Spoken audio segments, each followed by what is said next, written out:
The worst part of a night road trip isn't the darkness outside, it's the darkness sitting silently behind you, waiting for you to notice it. And once you do, it leans forward. Before we start, hit that subscribe button and drop a comment telling me where you're watching from. Now, let me tell you about the night I learned that some roads are hungry for more than just travelers. I never thought accepting help would be the worst decision of my life. My Honda Civic died somewhere in the Arizona desert, engine smoking like a funeral pyre under the merciless afternoon sun.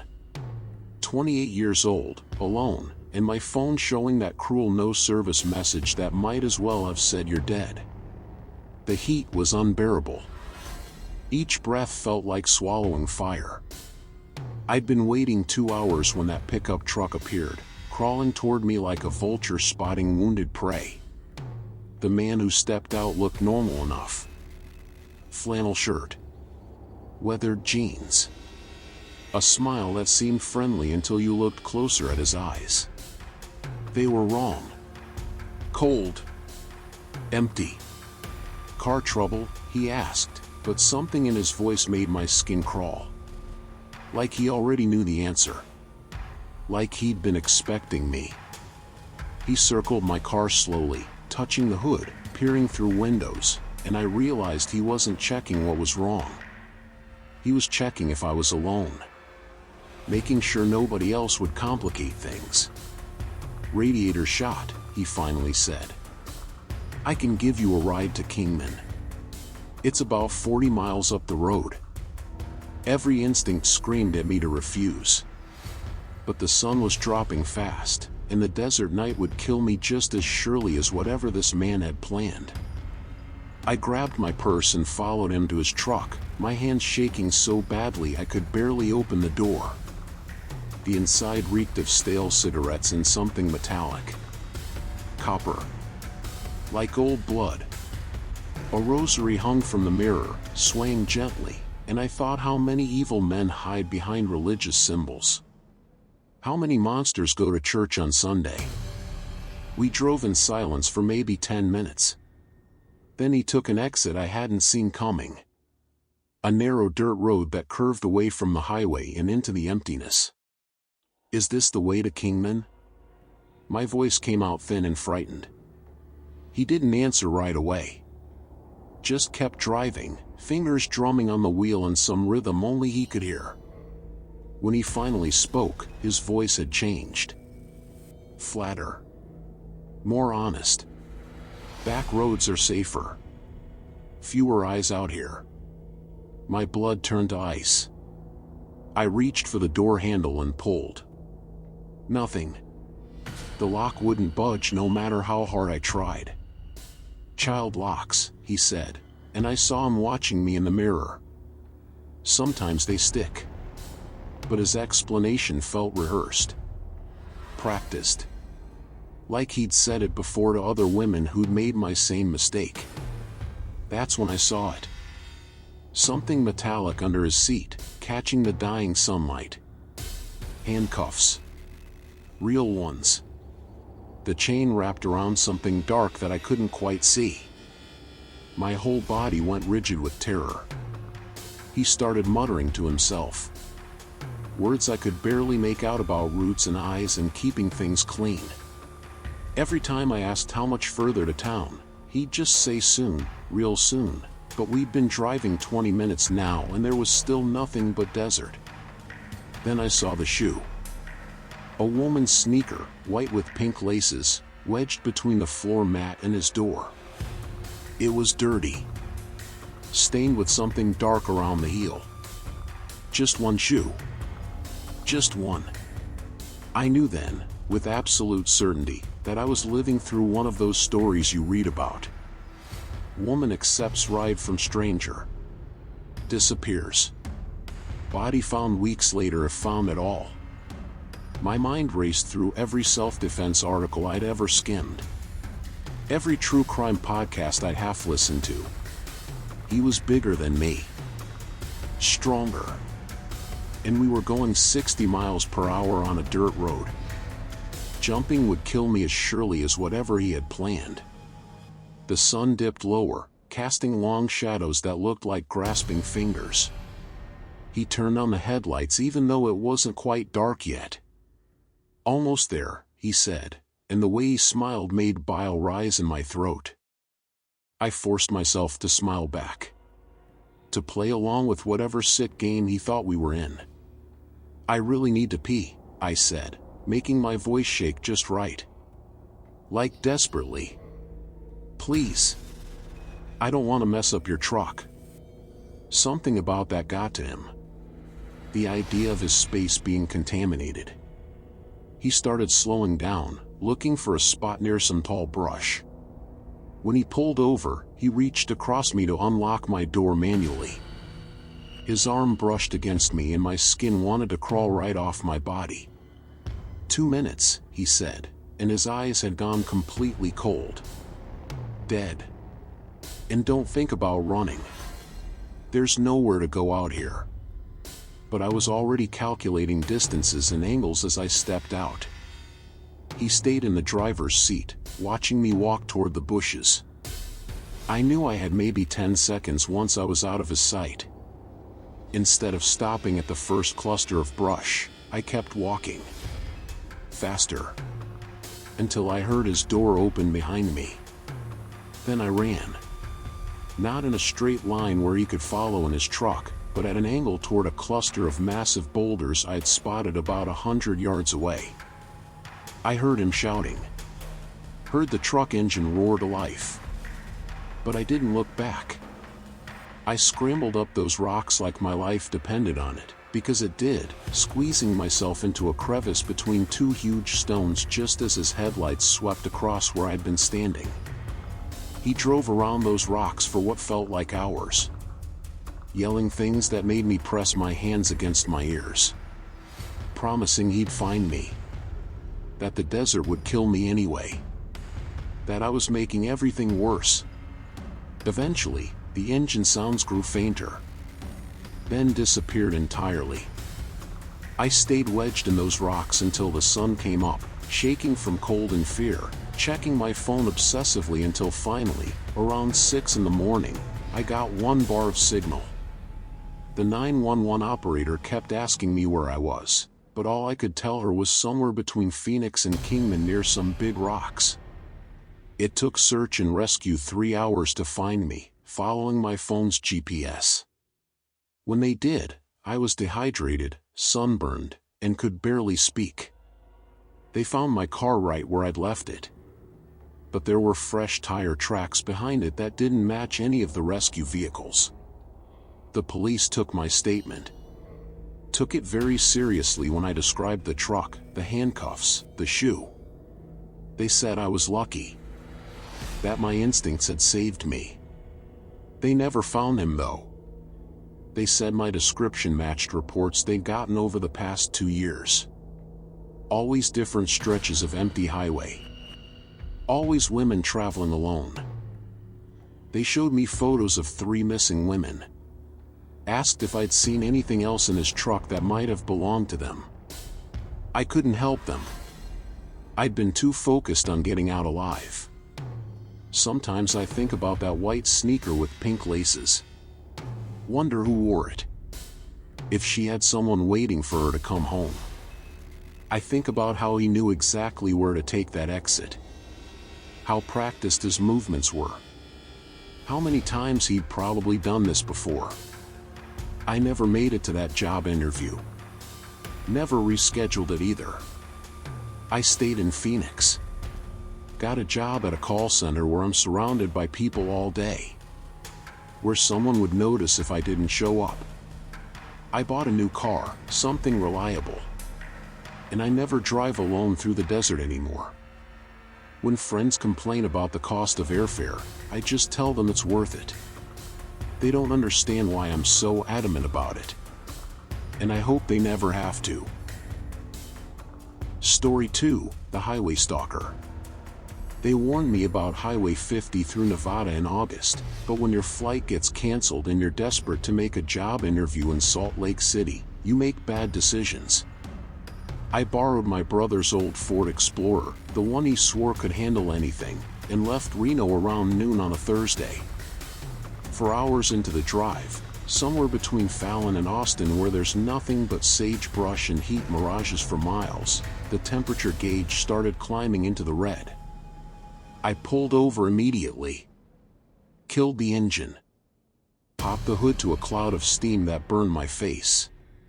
The radiator was done, completely blown. Antifreeze pooled under the car like green blood. I grabbed my phone. Of course, no signal. Not even a single bar. Just that mocking no service message. Austin was at least 30 miles ahead. Fallon was 50 behind me.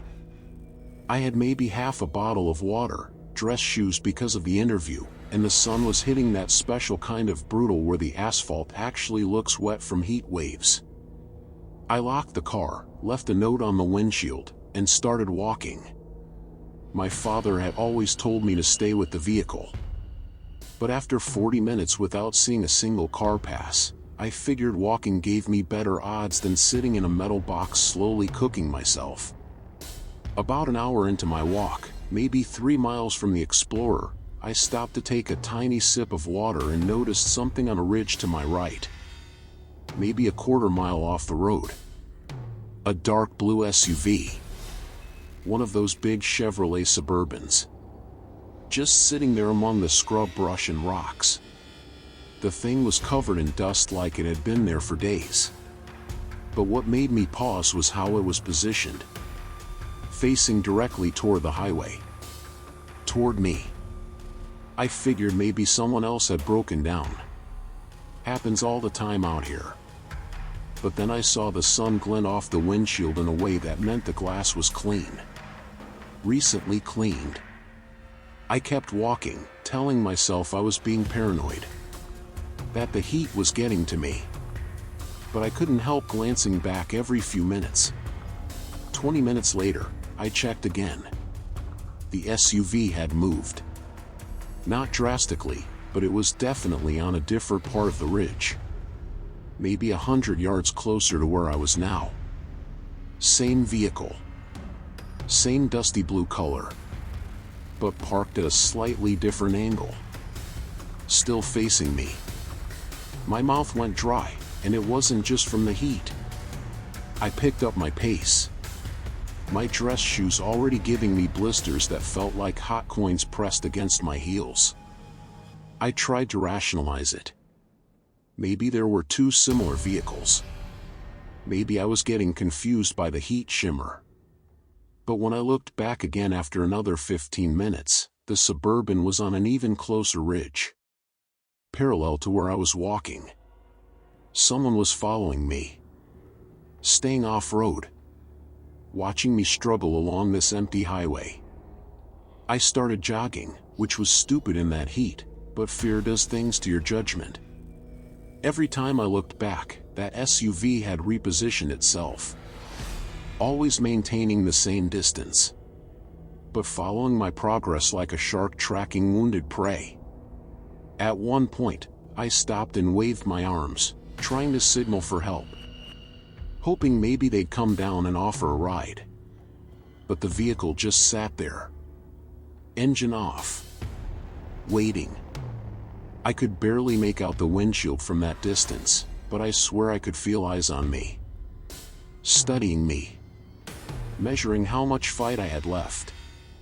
The sun started dropping around 6, throwing long shadows across the desert floor.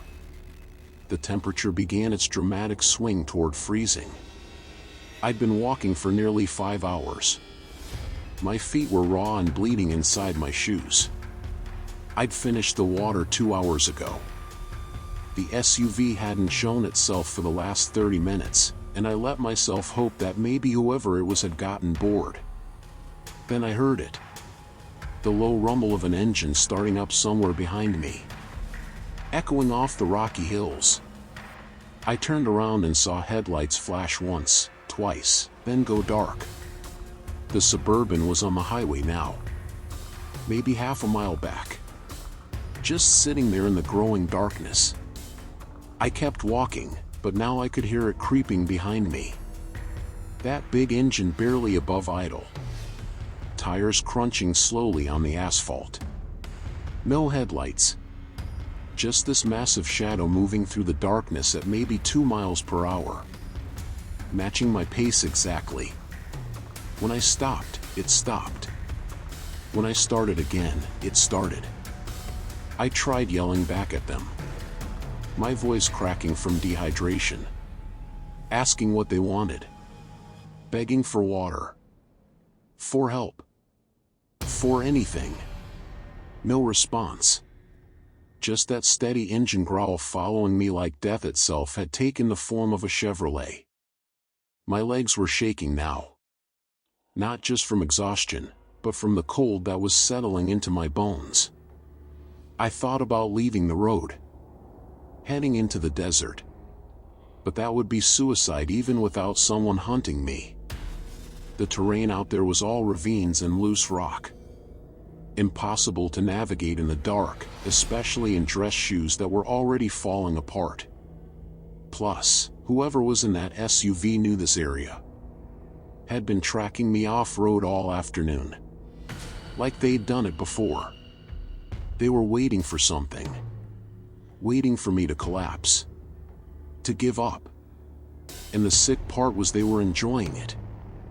I could tell by the way they'd flash their lights occasionally just to remind me they were there. Or rev the engine slightly when I stumbled. This wasn't about robbery. Wasn't about anything logical. This was entertainment for them. Watching someone slowly break down in the middle of nowhere. Around midnight, my body started shutting down. I was stumbling more than walking. My vision going blurry. I could barely feel my feet anymore. The cold had turned vicious. Probably down in the 40s. I was shivering so hard my teeth were chattering like a broken typewriter. The SUV was closer now. Maybe 50 feet behind me. I could hear music playing softly from inside. Some old country song I couldn't quite make out. Then the passenger window rolled down. I heard laughter. Not crazy or maniacal. Just casual. Like friends sharing a joke at a bar. There were at least 2 of them. Maybe 3. One of them threw something that landed near my feet. A water bottle. Still sealed. Condensation on the plastic catching the moonlight. I stood there staring at it, knowing it was bait. Knowing they wanted to see me crawl for it. I didn't pick it up. Call it pride. Call it stupidity. But something in me refused to give them that satisfaction. I kept walking, leaving that bottle behind. I heard more laughter. Then the window rolling back up. The SUV backed up. Stopped next to the bottle. Someone got out to retrieve it. In the darkness, I could only see a silhouette. Tall and lean. Moving with the casual confidence of someone who knew exactly how this would end. They got back in and the vehicle resumed its crawl behind me. That's when I saw lights coming from the opposite direction. Actual headlights cutting through the darkness. I started waving my arms like a madman. Stepping into the middle of the road. It was a semi-truck. Thank God the driver saw me in time. Hitting the brakes and pulling over. The trucker was a woman named Dolores. Built like a linebacker with arms covered in military tattoos. She took one look at me and pulled a pistol from her door compartment. Not pointing it at me, but holding it ready. She asked if I was alone. When I turned to point at the SUV, it was gone. No tail lights. No engine sound. Nothing. Just empty highway stretching back into darkness. Dolores believed me though. Said she'd seen that same Suburban parked on different ridges when she'd driven through earlier that day. Said there'd been stories among truckers about people going missing on this stretch. Abandoned cars found. But never the drivers. She let me ride with her to Austin. Even gave me water and beef jerky from her stash. Called ahead to have a sheriff meet us at the truck stop. They never found the SUV or whoever was in it. The sheriff took my report. Said they'd increase patrols. But we both knew that meant nothing out here where there's 100 miles of nothing between towns. I didn't get the job in Salt Lake City. Didn't even call to reschedule. Some experiences change what matters to you. I still think about that night sometimes. About what would have happened if that truck hadn't come. Were they planning to wait until I collapsed completely? Then what? I'll never know. And honestly, that's probably for the best. What I do know is that evil doesn't always look like what you'd expect. Sometimes it's just patient people with too much time. Watching from a distance. Waiting for someone vulnerable enough to play with. Story 3, The Mechanic's Trap. Nathan and I had exactly 4 days to get from Ohio to California before that warehouse job started. The 12-year-old Corolla we bought for $800 was our only shot at making it happen. We found it on Craigslist from this retired teacher who kept apologizing for the faded paint and the duct tape holding the side mirror. But he swore the engine was solid. Both of us had dropped out of college the semester before. This job in Fresno was paying $18 an hour with guaranteed overtime.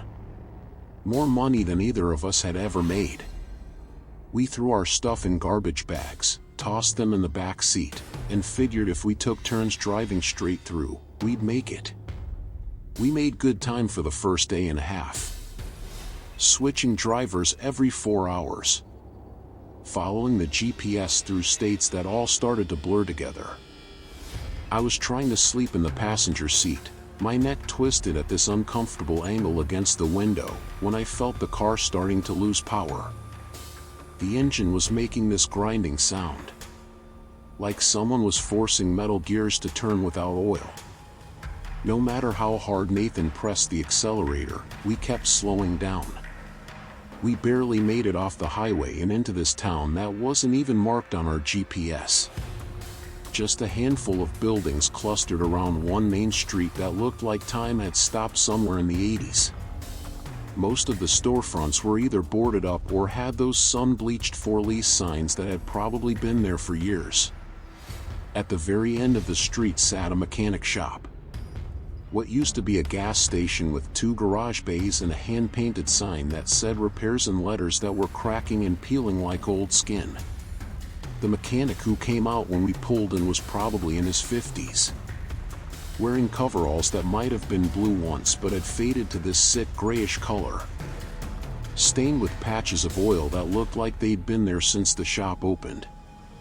He had this way of walking that made me uncomfortable right away. Taking these slow, deliberate steps. Like he was measuring the distance between us. His eyes never quite focused on what you'd expect them to focus on. When Nathan explained about the grinding noise and how we'd lost power, the guy just stood there nodding for way too long. Like he was listening to music only he could hear. Then he asked where we were headed. When we said California, he got this expression on his face that I can only describe as hungry. Like we'd just told him exactly what he wanted to hear. He kept asking these weird questions while he looked under the hood. Stuff like whether anyone was expecting us at a specific time.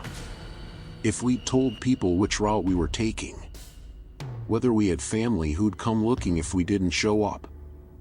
Nathan was answering casually, too focused on the engine to notice how strange it all was.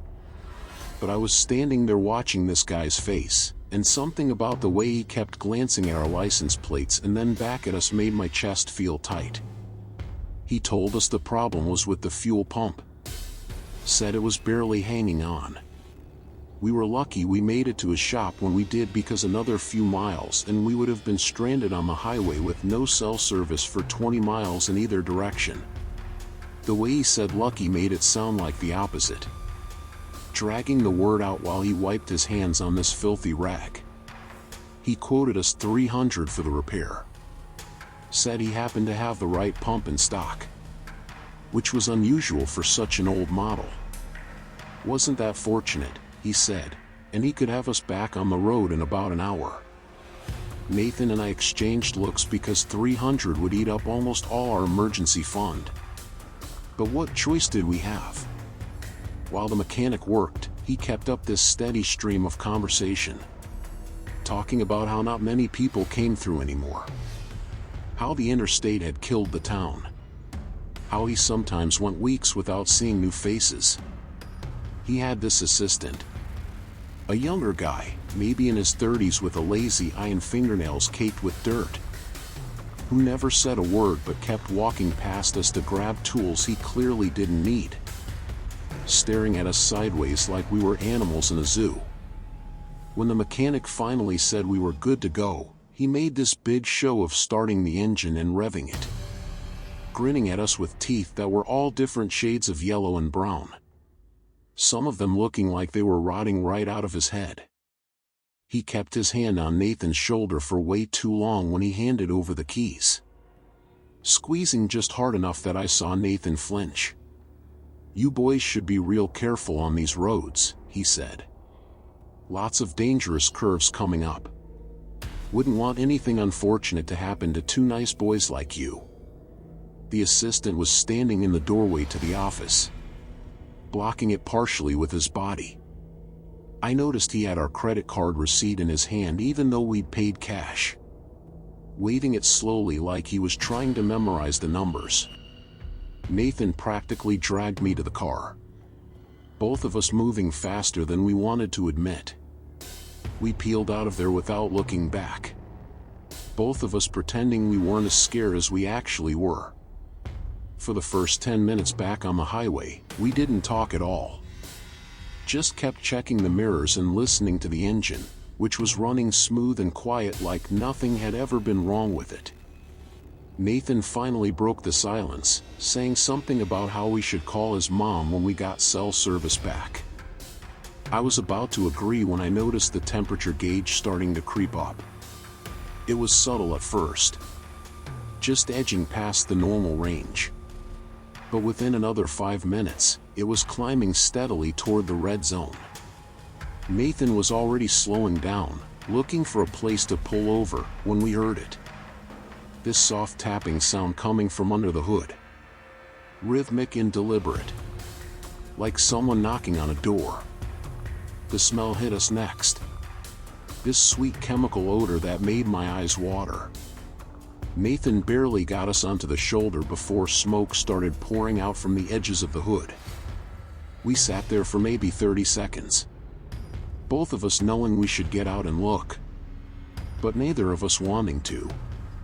When Nathan grabbed my arm hard enough to bruise and pointed at the side mirror, there was a truck coming up behind us, moving slower than the rest of the traffic. This rust-covered Ford that I recognized immediately because it had been parked beside the mechanic shop with its hood popped open like it was being worked on. The mechanic was driving. I could see his silhouette through the windshield. He wasn't trying to pass us or pull over to help, just maintaining this steady distance about 50 feet back. Close enough that we could see him, but far enough that it might look coincidental to anyone else. Nathan tried to start the car again, but the engine just made this horrible screeching sound. More smoke billowed out, thick and black now. The truck behind us flashed its lights once, real slow and deliberate. Not like someone trying to be helpful, like someone sending a signal, letting us know they were there, that they were waiting. I grabbed Nathan's phone to call for help, but we still had no signal. When I looked back, the truck had pulled closer, maybe 30 feet now. I could see the assistant in the passenger seat, leaning forward like he was eager for something to happen. Nathan was saying we should get out and run. Just leave everything and run into the field beside the highway. But I kept thinking about what the mechanic had said. About 20 miles without cell service in either direction. How he'd smiled when he said it. like he was sharing some private joke. The truck's engine revved behind us, not moving any closer, but not backing off either. I realized they were waiting for something specific. Maybe for the rest of the traffic to thin out. Maybe for it to get darker. Maybe just enjoying watching us panic. I fumbled with the hood release, thinking maybe I could see what they'd done. Fix it somehow. But Nathan grabbed my wrist and pointed ahead where another car was pulling over. This beat-up sedan with a family inside. The dad already getting out to walk toward us. The truck behind us immediately started moving, passing us at normal speed like any other vehicle would. The mechanic not even glancing our way as he went by. But I saw the assistant turn his head to stare at us, dragging his finger across his throat real slow before they disappeared around the next curve. The dad from the sedan was this heavy-set guy wearing a baseball cap with some trucking company logo on it. He took one look under our hood and whistled low, shaking his head like he'd never seen anything like it. He pointed to this melted mess of wires and hoses that looked like someone had taken a blowtorch to them. Asked us if we'd been driving with the temperature light on. But we both knew that gauge had been reading normal until just a few minutes ago. His wife stayed in their car with their kids. Two little boys pressing their faces against the window to watch. The dad offered to call a tow truck once they got to the next town with cell service. Maybe 15 miles up the road. Nathan and I looked at each other, both thinking the same thing. That we couldn't wait here alone for a tow truck that might take hours to arrive. Not with that mechanic knowing exactly where we'd broken down. The dad must have seen something in our faces because he offered to give us a ride to the next town. Said there was a Motel 6 there where we could wait safely. We didn't even hesitate before grabbing our bags and cramming into his back seat with his kids. The whole ride, I kept watching the mirrors, expecting to see that rust-covered truck appear behind us. But there was nothing. Just regular traffic and the kids asking their dad a million questions about why we'd left our car behind. The dad dropped us at the motel like he'd promised. Wouldn't even take the $20 Nathan tried to give him for gas. Just told us to be more careful about where we got our cars fixed and drove off with his family. We got a room on the second floor, as far from the stairs as possible. Nathan called his mom while I stood at the window watching every vehicle that pulled into the parking lot. Around midnight, just when I was starting to think maybe we were being paranoid, I saw it. The truck, creeping through the parking lot with its headlights off, moving between the rows of parked cars like it was looking for something specific. It stopped right below our window, engine idling rough and loud. The assistant got out, walking around to the back of the truck where he pulled out what looked like a toolbox. The metal tools inside clanking against each other with every step he took toward the motel's entrance.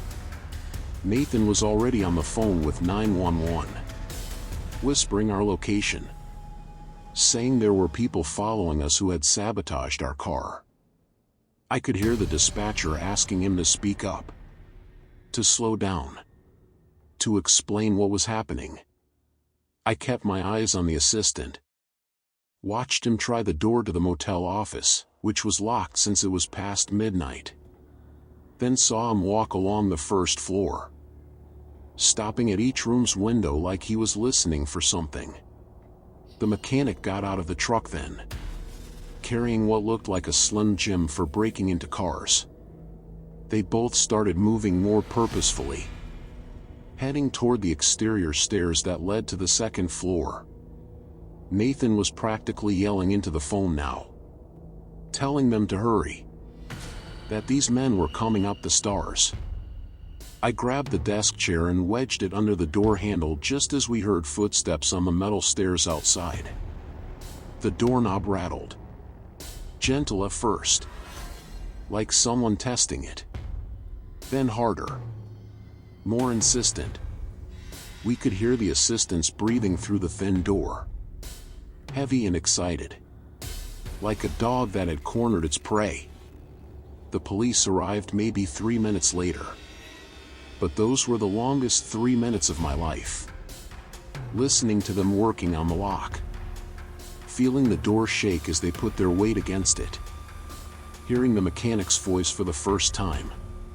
Low and calm. Telling us to just open up. That he only wanted to talk. That we'd forgotten something at his shop. The sound of sirens made everything stop. Through the window, I watched them both sprint back to their truck. The assistant dropping his toolbox in his panic. Tools scattering across the asphalt. They peeled out of the parking lot just as the first police car turned in. The officers found us barricaded in our room. Both of us shaking so hard we could barely speak. They took our statements.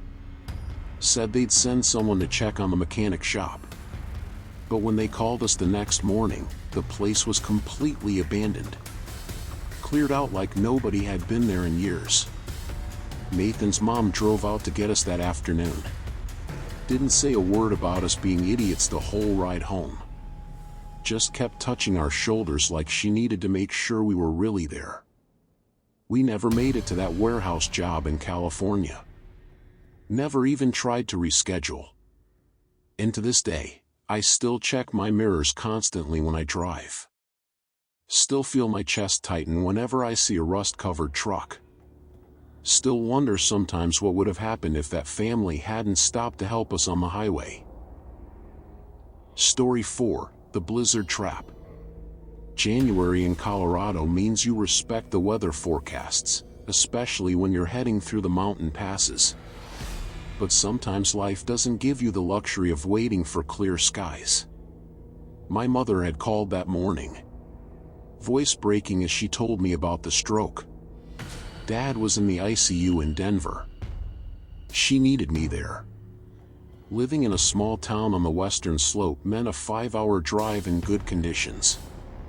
But the forecast showed a storm system moving in faster than expected.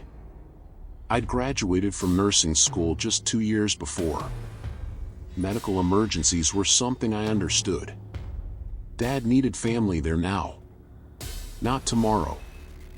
I packed my Subaru Outback with emergency supplies like any sensible person would. Blankets. Water bottles. Granola bars. A small shovel I kept in the back from previous winters. My roommate Heather tried convincing me to wait until morning. But I showed her the weather radar on my phone. If I left within the hour, I'd beat the worst of it by at least 3 hours. The pass would be cold but manageable. I'd driven it dozens of times since moving here after college. I filled up my tank at the Conoco station. Grabbed an extra coffee for the road. Started the climb toward Vail Pass around 2 in the afternoon. The sky looked heavy but calm. That deceptive gray that makes you think maybe the meteorologists got it wrong this time. Everything changed about 90 minutes into the drive. I just passed the last exit before the real climb begins when the first fat snowflakes hit my windshield. Not the gentle dusting the forecast predicted, but those heavy wet flakes that stick instantly and multiply. Within 10 minutes, the road went from black asphalt to that dangerous slush that grabs your tires and pulls you sideways. Other cars started slowing down. Hazard lights blinking through the increasing white. I turned my radio to the emergency weather station and heard the words that made my chest tighten. Unexpected blizzard conditions. Wind gusts up to 60 miles per hour. Visibility near zero. They were closing the pass behind me. But I was already too far up to turn around safely. The smart thing would have been pulling off at the next chain-up area and waiting it out with the semi-trucks. But Dad's face kept flashing in my mind. Mom texting me updates every hour. Each one making the situation sound worse. Your father's asking for you, she'd written 20 minutes ago. The doctors want to run more tests. So I kept driving. Speedometer dropping to 30, then 20, then 15 miles per hour. My defroster worked overtime trying to keep the windshield clear. But ice built up faster than the blades could handle.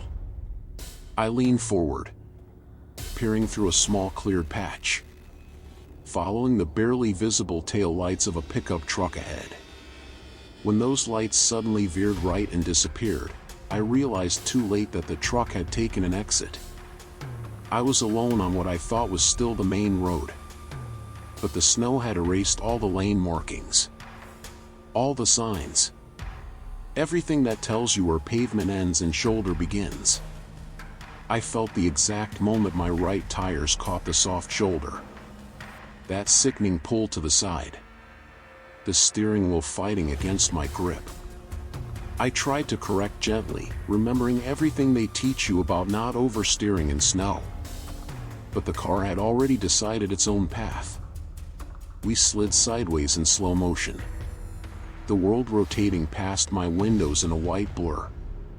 The Subaru tilted, dropped, came to rest at an angle in what I realized was a drainage ditch running parallel to the road. The engine coughed once and died.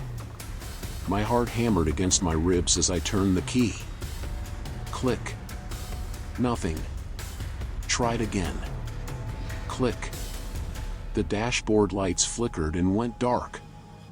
I grabbed my phone from the cup holder, already knowing what I'd see. No service. Of course. These mountain passes were dead zones even in good weather.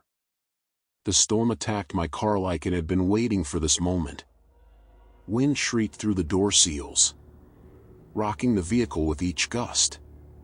Snow piled against the windows so fast I could actually watch it climbing, inch by inch.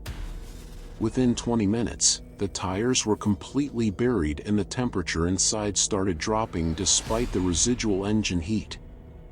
I wrapped myself in one of the blankets from the back, rationing my phone battery by only checking for signal every 10 minutes. 4:30 became 5. 5 became 6. Full darkness fell like a curtain. The only light came from my phone screen when I checked it, creating brief moments of blue glow before plunging back into black.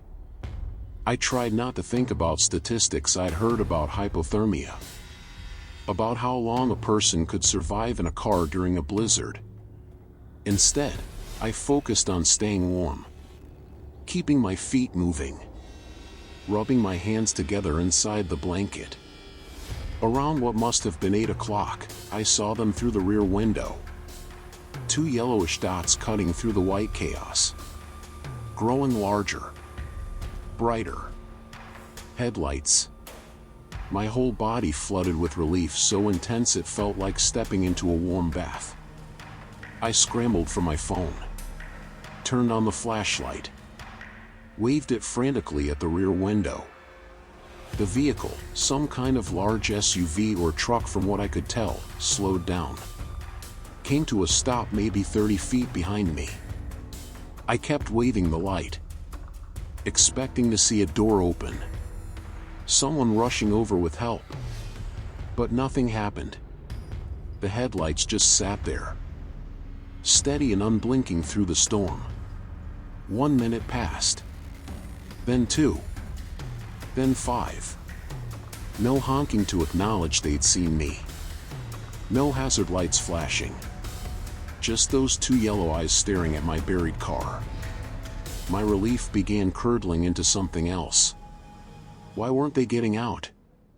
Maybe they were calling for help, I reasoned. Though I knew there was no cell service here either. Maybe they were afraid to leave their vehicle in these conditions. I waited another 5 minutes before my patience cracked.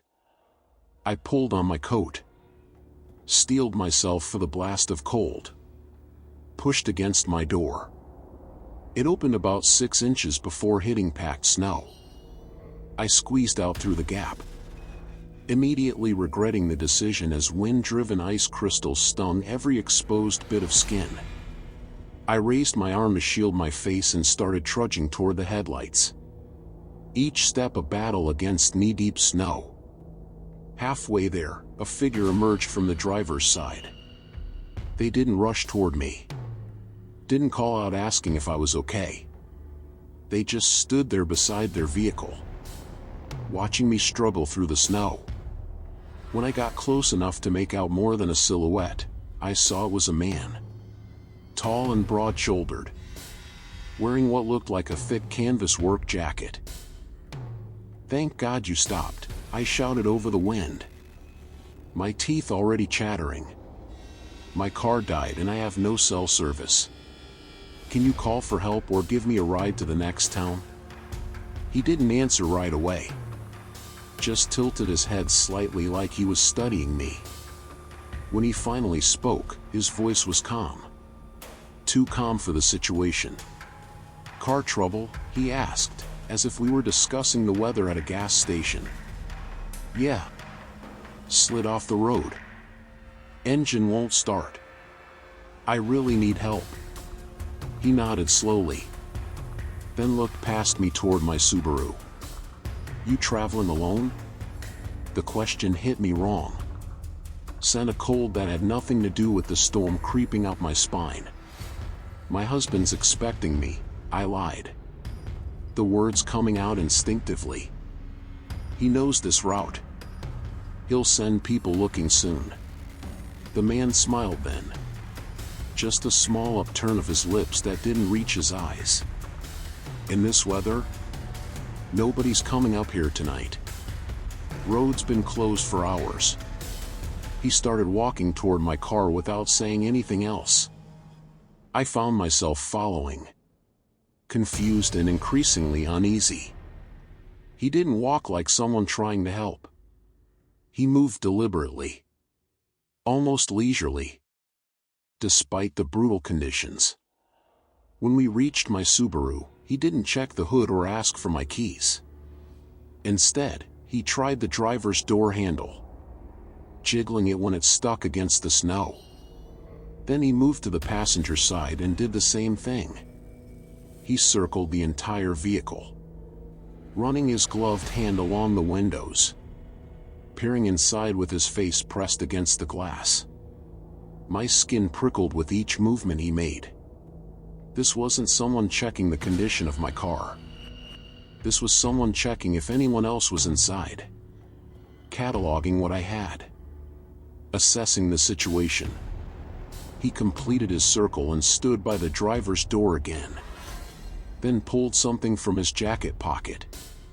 In the dim light reflecting off the snow, I saw it was a window punch, the kind emergency responders use to break glass. "What are you doing?" I asked, my voice pitched high with panic. He tapped the tool against the driver's window. Not hard enough to break it, just enough to make a metallic clicking sound that somehow carried over the wind. "Just thinking about the best way to help you," he said, still with that unsettling calm. "Lots of valuable stuff in there. Would be a shame if something happened to it. Or to you." He turned to face me fully then. I could see his expression clearly for the first time. His eyes were empty, flat like a shark's. His mouth held that small smile that meant nothing good. "Here's what's going to happen," he said, taking a step toward me. "You're going to get your purse, your phone, whatever else you've got worth taking. And you're going to hand it all over. Then we're going to take a ride." Every self-defense article I'd ever read flashed through my mind. Every warning about isolated situations. Never get in the vehicle. Never let them take you to a second location. But out here in this storm, there was nowhere to run. I took a step backward, my mind racing for options. The snow was too deep to run effectively. And where would I go? Back to the road where no one would pass until morning? Into the woods where I'd die of exposure within hours? He seemed to read my thoughts, his smile widening slightly. Smart girl.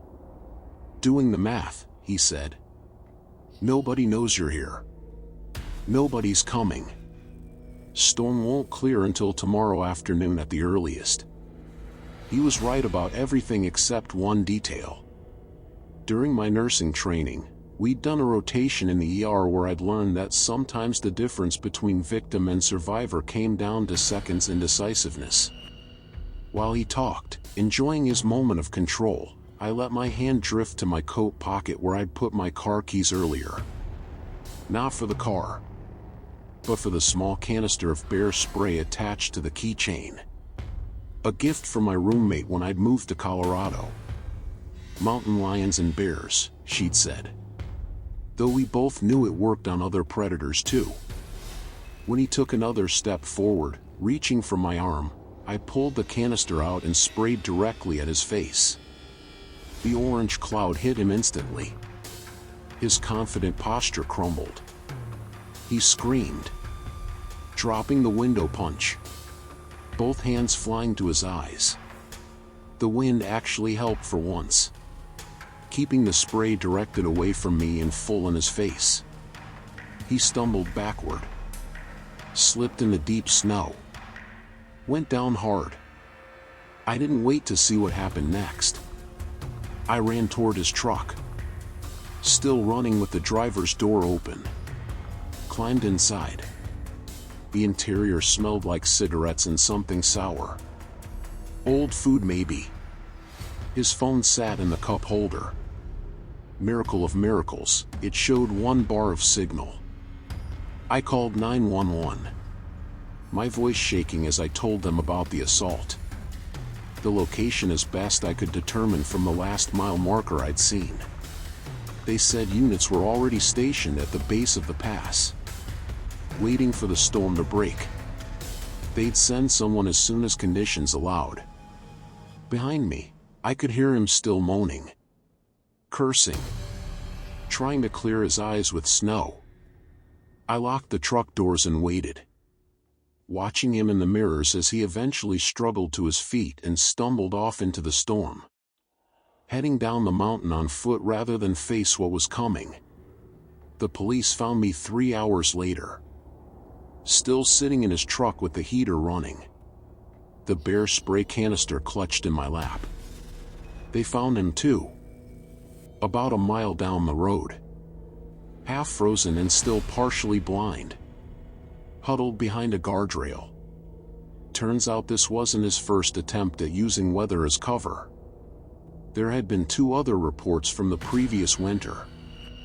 Women who'd gone missing during storms on mountain passes. Their cars found abandoned. They never proved he was connected to those cases. But he got 15 years for attempted kidnapping and assault. I made it to Denver the next afternoon after the roads reopened and a tow truck pulled my Subaru out. Dad recovered from his stroke. Slowly but surely. We don't talk about what happened on the pass, but he knows something changed in me that night. I still drive through mountains, still respect the weather, but now I understand that sometimes the storm isn't the real danger. Sometimes it's what uses the storm as cover, waiting for someone vulnerable, someone alone, someone who thinks the worst thing that can happen is getting cold. Story 5, The Motel Shadow. Pulling into that motel felt more like giving in than making a choice. I'd been on the road with my friend Eric since sunrise. By the time we spotted the flickering sign on the side of the highway, my eyes were doing that thing where every set of headlights looked identical. The place had chipped paint, a sagging balcony rail, a front office that smelled like microwave soup. But we were too drained to care. I remember leaning on the check-in counter while the clerk spoke slowly, like he'd given up trying to sound welcoming. My body felt heavy in a way that made it weirdly hard to focus, like my thoughts had slipped into low gear. The last room available was right at the end of the row, closest to the dark stretch of trees. When we walked over, the gravel popped under our shoes louder than it should have. echoing in that long empty parking lot. The whole place looked like everyone else had vanished before we arrived. We popped the trunk, trying to gather our stuff in one go, when this low steady humming caught my attention. Parked 3 spaces away was an old pickup with its engine running, headlights off, just idling in one note. The shape of a man sat in the driver's seat, elbows wide, leaning back a little like he'd been sitting there a while. I couldn't make out his face, but the angle of his head told me exactly where he was looking. Straight toward our room, the one we were about to unlock. It wasn't curiosity. He stayed completely still, not even adjusting his posture. Eric muttered something about people hanging out in their cars, but it didn't match what we were seeing. Something in me pressed down, the kind of instinct that makes you tighten your grip on your keys. We hurried our bags inside, but kept glancing through the blinds like we were waiting for a reason to move again. Inside, the room matched the price. Thin curtains, a carpet that felt slightly uneven under my shoes, a bedspread with a pattern that looked like it belonged in a dentist's waiting room. I tried to shake the tension off, telling myself the guy in the truck probably didn't care about us at all. Still, every time the AC clicked on, I jumped a little, as if expecting something else to make noise next. Eric laughed it off, trying to lighten the mood, but I noticed he wouldn't stand too close to the window. After a few minutes, I managed to relax enough to stretch out on the bed, though the mattress dipped just enough on one side to make me constantly shift. The truck outside kept idling, that low vibration slipping through the walls like a reminder we weren't alone. Eventually, the engine sound cut off, and for a moment, silence felt even worse. I must have drifted in and out because the next thing I remember is this soft metal click coming from the door. At first, I thought it was part of a dream, but then it came again. Slow, deliberate, like someone testing how quietly they could move a handle. I sat up straight, listening hard. Another faint sound followed, a gentle tap against the glass near my side of the bed. Not a bang, not a knock, more like someone brushing a knuckle, just enough to announce they were there. My chest tightened and every sense sharpened at once. Eric whispered, asking if I heard it too. The way his voice shook told me this wasn't my imagination. The tapping came again, just once, like whoever was out there wanted to be sure we were awake to notice. I didn't speak, didn't move, just stared at the curtains while warmth drained from my face in a slow wash. We stayed absolutely still for what felt like a long time, listening for any hint of movement outside. The motel's walls were thin enough that even the ice machine down the walkway usually rattled through. But now everything had turned unnaturally quiet. That's what made the next sound so unnerving. This slow shuffle, almost like a boot sliding on gravel right beneath our window. Eric leaned forward, trying to peek through the narrow gap in the curtains without pulling them aside. But he stopped halfway, stiffening like he'd seen something he regretted catching a glimpse of.